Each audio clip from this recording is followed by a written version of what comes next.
নমস্কার সবাইকে। বিথির পাঠশালা ইউটিউব চ্যানেলে সবাইকে অনেক অনেক স্বাগত। আজকের নিবেদন বিমল করের লেখা একটি ভৌতিক গল্প, এক ভৌতিক মালগাড়ি আর গার্ড সাহেব। তবে আজকে গল্প শুরু করার আগে আমার চ্যানেলে যারা নতুন তারা চ্যানেলটিকে অবশ্যই সাবস্ক্রাইব করে ভিডিওগুলিকে লাইক করে দেবেন, ভালো লাগলে বন্ধুদের সঙ্গে শেয়ার করবেন এবং পাশে থাকা বেল আইকনটি অবশ্যই ক্লিক করবেন এবং হাইপ করতে কিন্তু একদম ভুলবেন না। চলুন শুরু করা যাক আজকের নিবেদন। সে কি আজকের কথা? 40-45 বছর আগের ঘটনা। আমার তখন কী বা বয়স, বছর 22। অনেক কষ্টে একটা চাকরি পেয়েছিলাম রেলে, তাও চাকরিটা জুটেছিল যুদ্ধের কল্যাণে। তখন জোর যুদ্ধ চলছে, দ্বিতীয় বিশ্বযুদ্ধ। আমাদের এখানে যুদ্ধ না হোক, তোড়জোড়ের অন্ত ছিল না। হাজারে হাজারে মিলিটারি, শয়ে শয়ে ক্যাম্প, যত্রতত্র প্লেনের চোরা ঘাঁটি। রাস্তাঘাটে হামেশাই মিলিটারি ট্রাক আর জিপ চোখে পড়ত। ওই সময় সব জায়গাতেই লোকের চাহিদা হয়েছিল, কলকারখানায়, অফিসে, রেলে, মিলিটারিতে তো বটেই। চাকরিটা পাওয়ার পর আমাদের মাস তিনেকের এক ট্রেনিং হলো। তারপর আমায় পাঠিয়ে দিল মাকড়ো সাইডিং বলে এক জায়গায়। সে যে কি ভীষণ জায়গা আজ আর তা বোঝাতে পারবো না। বিহারেরই একটা জায়গা অবশ্য, মধ্যপ্রদেশের গা ঘেঁষা, কিন্তু জঙ্গলে আর ছোট ছোট পাহাড়ে ভর্তি। ওদিকে মিলিটারিদের এক ছাউনি পড়েছিল, শুনেছি গোলা বারুদেরও মজুদ ছিল। ছোট্ট একটা লাইন পেতে মাকড়ো থেকে মাইল 1.5-2 তফাতে ছাউনি গাড়া হয়েছিল। স্টেশন বলতে 1.5 কামরার এক ঘর, মাথার উপর টিন, ইলেকট্রিক ছিল না। প্ল্যাটফর্ম আর মাটি প্রায় একসঙ্গেই, অবশ্য প্ল্যাটফর্মের মোড়ন ছাড়ানোই ছিল। স্টেশনের পাশে ছিল আমার কোয়ার্টার, মানে মাথা গোজার জায়গা। সঙ্গী বলতে এক প্রোটার, নাম ছিল তার হারিয়া। সে ছিল জোয়ান, তাগড়া, ট্যাঙ্গি পড়া, নির্বিবাদে লোক। হারিয়া মানুষ বড় ভালো ছিল, রামভক্ত মানুষ। অবসরে সে আমায় রামজি হনুমানের গল্প শোনাতো, যেন আমি কিছুই জানি না রাম সীতার। হরিয়াকে আমি খুব খাতির করতাম, কেননা সেই আমার ভরসা। হরিয়া না থাকলে খাওয়া বন্ধ। ভাত, রুটি, কচুরি, তরকারি, ভেন্ডি, অরহর ডাল, আমড়ার টক সবই করতো হরিয়া। আহা, তার কি স্বাদ! মাছ, মাংস, ডিম হরিয়া ছুতো না, আমারও খাওয়া হতো না। তাছাড়া পাবই বা কোথায়? সপ্তাহে একদিন করে আমাদের রেশন আসতো রেল থেকে, চাল, আটা, নুন, তেল, ঘি, আলু, পেঁয়াজ আর লঙ্কা, ব্যাস। জায়গাটা যেমনই হোক, আমাদের কাজকর্ম ছিল না প্রায়। সারাদিনে 1টা কি 2টো মালগাড়ি আসতো, এসে স্টেশনে থামতো, তারপর 3-4টে করে ওয়াগন টেনে নিয়ে ছাউনির দিকে চলে যেত। একসঙ্গে পুরো মালগাড়ি টেনে নিয়ে যেত না কখনোই। আর প্রত্যেকটা মালগাড়ির দরজা থাকতো সিল করা। ওর মধ্যে কী থাকতো জানার উপায় আমাদের ছিল না। বুঝতে পারতাম গোলাগুলির ধরনেরই কিছু আছে, হরিয়া তাই বলতো। আমি অবশ্য অতটা ভাবতাম না, মালগাড়ির দরজা সিল করা থাকবে এ আর নতুন কথা কি। তার উপর মিলিটারির বরাদ্দ মালগাড়ি। খোলা মালগাড়িতে আমরা যা তার কাটা লোহার লক্কর দেখেছি। মালগাড়ি ছাড়া আসতো অদ্ভুত এক প্যাসেঞ্জার ট্রেন, জানালাগুলো জাল দিয়ে ঘেরা, ভেতরে সার্সি ধোঁয়াটে অন্ধকার, কিছু দেখা যেত না। দরজায় থাকতো রাইফেলধারী মিলিটারি। 1-2 সপ্তাহ বাদে এরকম গাড়ি আসতো, 2-1 মিনিটের জন্য দাঁড়াতো, আমাকে গিয়ে কাগজ সই করতো, তারপর চলে যেত ছাউনির দিকে। গাড়িটা যতক্ষণ স্টেশনে দাঁড়িয়ে থাকতো ততক্ষণ কেমন যেন এক গন্ধ বেরোতো, ওষুধ গন্ধ। সঙ্গী নেই, সাথী নেই, লোক নেই কথা বলার, একমাত্র হরিয়া আমার সঙ্গী। দিন আমার কোন বনবাসে কাটতে লাগলো। এসেছিলাম গরমকালে, দেখতে দেখতে বর্ষা পেরিয়ে গেল, অতিষ্ঠ হয়ে উঠলাম, মনে হতে পালিয়ে যাই, কিন্তু যাব কেমন করে?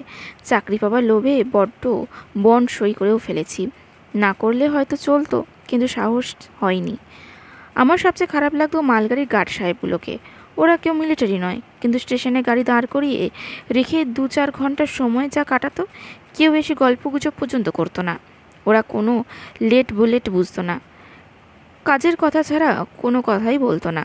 তার একটা বড় আশ্চর্য কথা, গার্ডগুলো যারা আসতো সবাই হয় মাদ্রাসি, অ্যাংলো ইন্ডিয়ান, না হয় গোয়ানিজ ধরনের।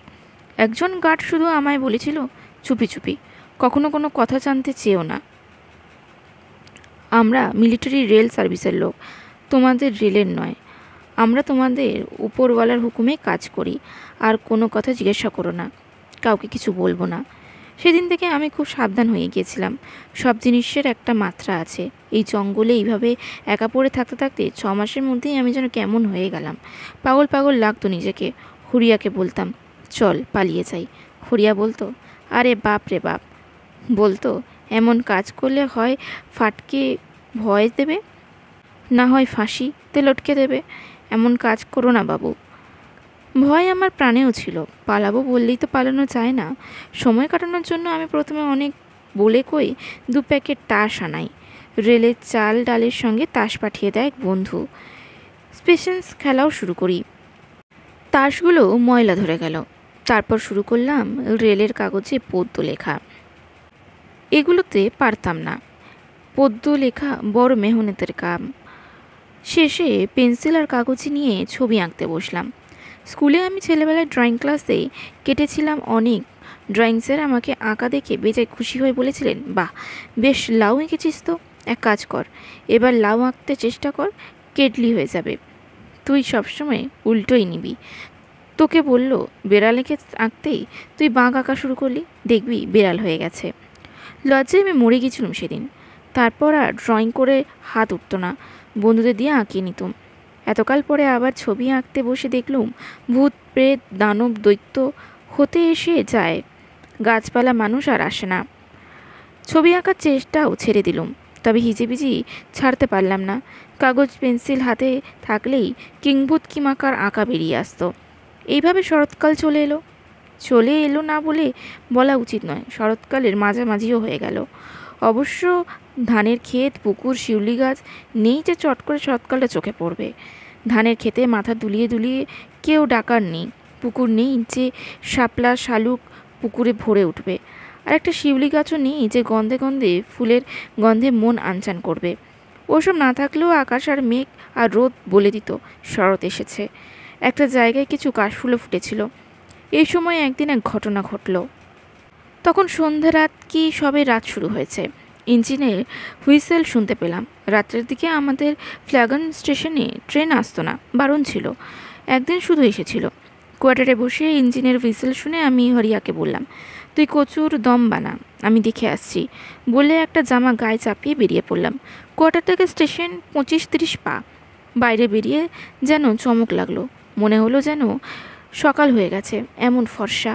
আকাশের দিকে তাকিয়ে দেখি টলটল করছে চাঁদ। এমন মনোহর চাঁদ জীবনে দেখিনি। কী যে সুন্দর, কেমন করে বোঝাই।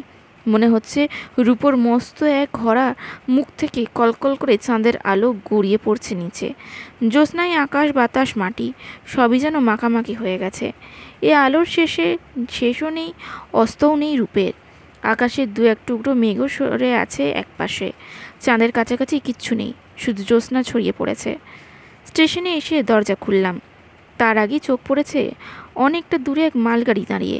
ইঞ্জিনের মাথার আলো জ্বলছে না, ড্রাইভার পাশের আলোটাও কম। দরজা খুলে আমার লণ্ঠন বার করলাম, লাল সবুজ লণ্ঠন। লণ্ঠনের মধ্যে ডিবি করে ভরে দিলাম আলো। বাইরে এসে হাত নেড়ে নেড়ে লণ্ঠনের সবুজ আলো দেখতে লাগলাম। মানে চলে এসো, স্টেশন ফাঁকা, লাইন ফাঁকা। ট্রেনটা এগিয়ে এলো না। কিছুক্ষণ পরে দেখি মালগাড়ির দিকে আসছে। হাত তার মতোই লাল সবুজ লণ্ঠন হাতে, আর হাঁটার সঙ্গে লণ্ঠন দুলছিল। আমি দাঁড়িয়েই থাকলাম। ব্যাপারটা বুঝতে পারছিলাম না। এরকম ঘটনা আগে কখনো ঘটেনি। লোটা কাছাকাছি আসতে চাঁদের আলোয় আমি তার পোশাকটা দেখতে পেলাম। সাদা পোশাক, গার্ড সাহেবের পোশাক। দেখতে দেখতে গার্ড সাহেব একবার কাছে চলে এলো, সামনে একদম। আমি অবাক হয়ে লোকটাকে দেখতে লাগলাম। লম্বা চেহারা, ফর্সা, মাথায় কোকড়ানো চুল, বাঁ হাতে এক টিফিন ক্যারিয়ার। গার্ড সাহেব কাছে এসে দাঁড়ালো, দেখলো আমাকে। তুমি এই ফ্লাগ স্টেশনে আছো? হ্যাঁ স্যার। আমাদের ইঞ্জিন বিগড়ে গেছে। মাইল 4 আগে ইঞ্জিনের কি হলো কে জানে, থেমে গেল। ড্রাইভাররা চেষ্টা করেও চালাতে পারলো না। আচ্ছা, বিকেল থেকে জঙ্গলের মধ্যে পড়ে আছি, কোনো সাহায্য নেই, পাবার আশাও নেই। সন্ধ্যার আগে ইঞ্জিন আবার চলতে শুরু করলো। ধীরে ধীরে চাকার ঘষাটে কোনো রকমে এই পর্যন্ত এসে পড়েছি, আর এগোতে পারলাম না। আমি বললাম, তাহলে খবর দিতে হয় স্যার? হ্যাঁ, মেসেজ দিয়ে দাও। চলো মেসেজ দাও। আজকের গল্পটি এত দূরই। পরবর্তী অংশ জানার জন্য দেখতে হবে কালকের পর্ব। চলছে আমাদের নতুন গল্প, লেখক বিমল করের লেখা এক ভৌতিক মালগাড়ি আর গার্ড সাহেব। আজকের গল্পটি কেমন লাগলো কমেন্টে অবশ্যই জানাবেন। ভালো লাগলে লাইক করবেন, বন্ধুদের সঙ্গে শেয়ার করবেন এবং পাশে থাকা বেল আইকনটি অবশ্যই ক্লিক করবেন। নমস্কার।